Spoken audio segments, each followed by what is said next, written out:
বাংলাদেশ প্রবাসী অধিকার পরিষদ যুক্তরাজ্য শাখার আয়োজনে লন্ডনে ৩৬ জুলাই আন্দোলনে প্রবাসীদের ভূমিকা শীর্ষক আলোচনা, চিত্র প্রদর্শনী ও সম্মাননা স্মারক প্রদান অনুষ্ঠিত হয়েছে। ৫ই অগাস্ট নতুন বাংলাদেশ পেয়েছি। এই নতুন বাংলাদেশের জন্য বাংলাদেশের প্রত্যেকটি মানুষ, স্পেশালি শিক্ষার্থী, অল পলিটিক্যাল পার্টি, আমজনতা সহ সবাই অংশগ্রহণ করেছিল, কিন্তু সবচেয়ে বড় ভূমিকা পালন করেছিল প্রবাসী বাংলাদেশিরা।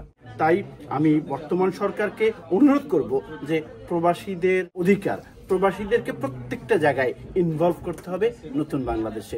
৫ই অগাস্টের পরে আমরা যে একটি দেশ পেয়েছি, সেই দেশটাকে আমাদের গড়ে তুলতে হবে। প্রবাসীরা দেশের বাইরে দিনের পর দিন আন্দোলন করেছেন, এত গুরুত্বপূর্ণ ভূমিকা রাখার পরেও প্রফেসর ডক্টর ইউনূস সাহেবের জুলাই ঘোষণাতে কোনো উল্লেখ নাই প্রবাসীদের ব্যাপারে।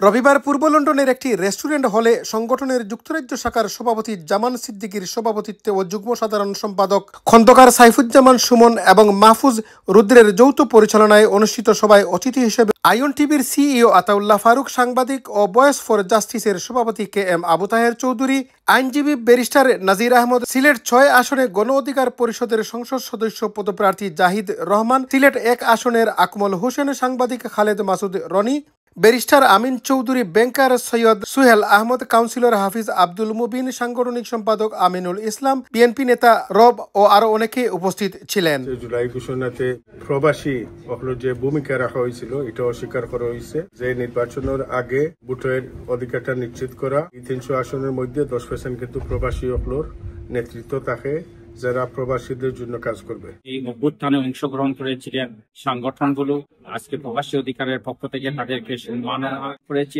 আমরা যাতে আগামীতেও সুসংগঠিতভাবে আমাদের কাজ করতে হবে।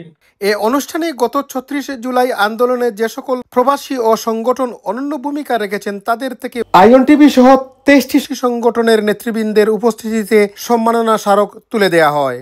Chowdhury Murad, NRB TV news, London.